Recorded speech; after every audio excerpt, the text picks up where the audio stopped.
All right, we're going now to Maryland, and we're going to talk with Adam. Hey, Adam, what do you got for us today, my friend? What's on your mind? This is my first time calling your Great. show, and I'm very happy that I had opportunity to call in for a question. Great. I would like to know what does God say about women leading the church, pastoring the church? Okay, yes. Well, first of all, there's two passages in the New Testament that have led to a great misunderstanding. Let me just say at the outset that God's intention was never that women just walk into church and clam up and not be able to say a word anytime they're in church. That is a misunderstanding of the Scriptures. It's a misunderstanding of the context, and I can prove it. I can prove it just by a short trip through Romans chapter 16. I mean, when you look at Romans chapter 16 all by itself, oh my goodness, I mean, you see many examples of people, women, females, in leadership and involved in proclaiming the gospel. You need to realize that Romans 16, that's just one chapter. We could also talk about the book of Acts.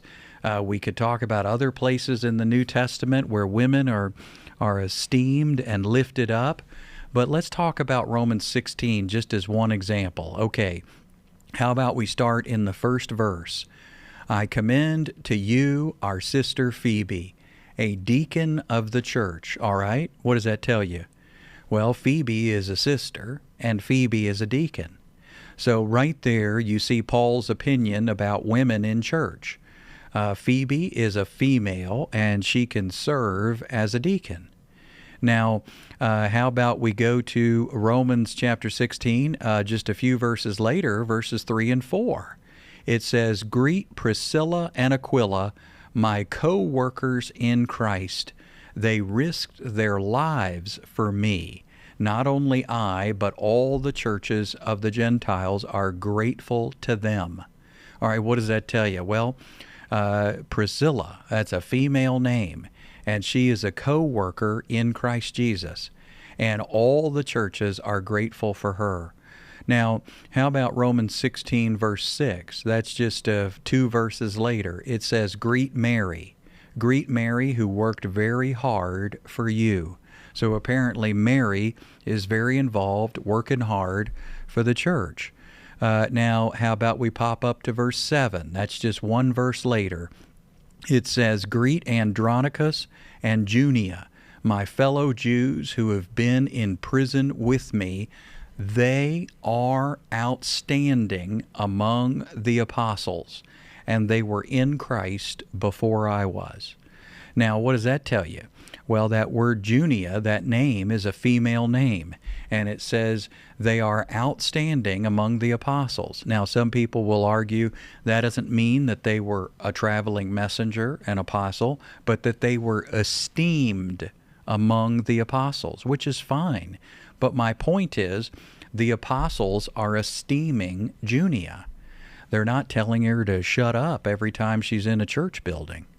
Now, how about in verse 12? We're still in Romans 16. I mean, we just every 3 verses or every 1 to 3 verses, you have more evidence. Now, here's Romans 16:12. It says, greet Tryphena and Tryphosa, those women who work hard in the Lord.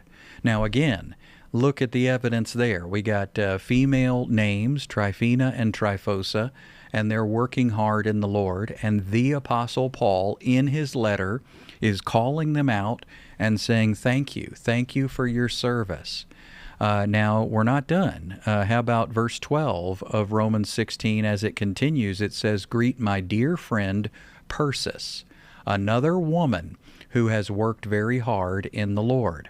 Now, how about verse 13? It says, greet Rufus, chosen in the Lord, and his mother, who has been a mother to me. How about verse 15? Greet Philologus. Now, don't ever name your kid Philologus. They're not going to make it through high school, folks. But it says, greet Philologus, Julia, Nereus, and his sister, and Olympus, and all the Lord's people who are with them.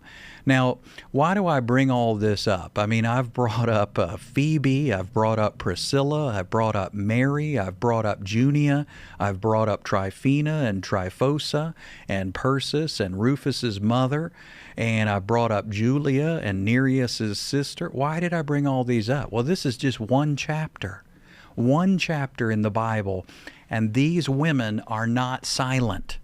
These women are not clamming up every time they get near the church. So all I'm saying is there is a mountain of evidence that the normal practice is that women get to participate in church. Now, furthermore, I am fully aware that there's a passage in Corinthians where Paul says for women to remain quiet and to go home and ask their husbands the questions that they need to ask at home. Okay? Now, we're going to get into that in a minute because that's really about people who are disrupting the church service. They're being so loud and they're asking all their questions to their hubby. They're going, "Psst, hey, hub, hey, what do you think of this? What do you think of that?" And in the middle of the church service, it's distracting. All right, so that's what's going on there. But I want you to notice that in the same letter, 1 Corinthians, in the same letter, Paul is talking about head coverings for women. He's talking about long hair being a glory to the woman. Now, what does he say? He says that make sure that when women are prophesying in church, that they have long hair because it's more respectful. It's a more respectful hairdo 2,000 years ago. So what am I saying? Well, I'm having you notice. Did you notice that Paul didn't say, hey, you women who are prophesying, hey, stop prophesying. No, he didn't say that. He said, make sure your hairdo is appropriate for the culture. Make sure you got long hair. Make sure your head is covered. But he didn't say stop prophesying. So we got, almost 10 examples in Romans 16. We got another example in 1 Corinthians where women are prophesying. We could go through the book of Acts. Oh, my goodness. I mean, women are active. In Acts 18, you see Priscilla and Aquila in action. In Acts 21, you see Philip's daughters, and they're prophesying in the early church. The evidence is overwhelming. So that's why in my opinion, it's out of line. It's out of line when we just take two passages out of context and say that every woman everywhere for all of history should never participate in church leadership. That is false. There's always a context. And so in Corinthians, it's wives. It's not even just women. It's wives in particular, who are asking their husbands a bunch of questions in the middle of the church service. Now, you would think that they could be discreet about it. Why couldn't they just lean over and whisper to their hubby? Well, here's why. Because church history, it has us believe that in many congregations, the men were on one side of the room and the women were on the other side of the room. Now, if a wife wants to ask her husband a question, guess what? She's yelling across the room, or at least speaking loudly. Hey, John. Hey, Rick. What do you think of that? What do you think? Get a load of what he just said. What do you think? Well, if you got 2 and 5 and 7 wives that are doing that, it is disruptive. And so Paul says, be quiet and ask your husband at home, because there were disruptions.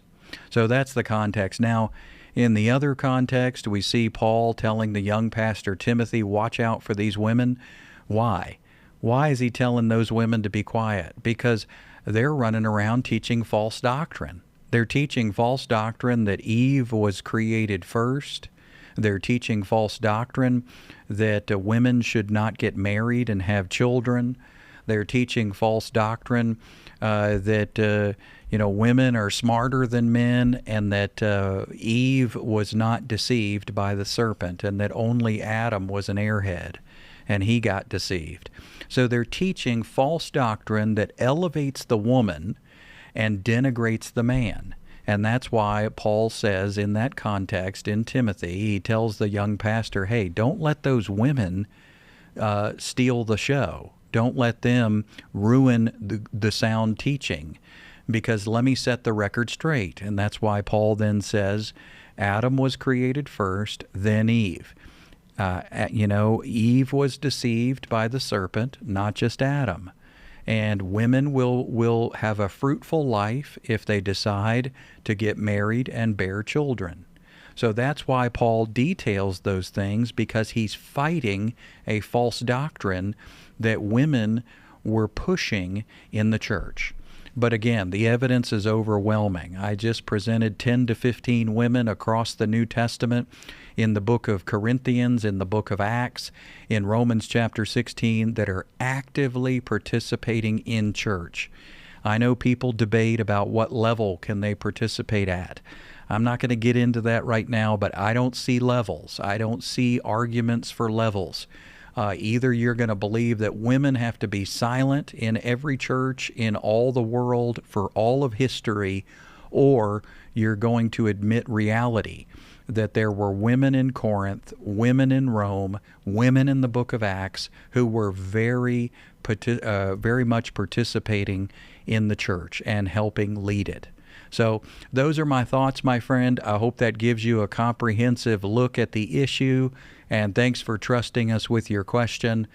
Reach out again anytime, Adam. Great to hear from you.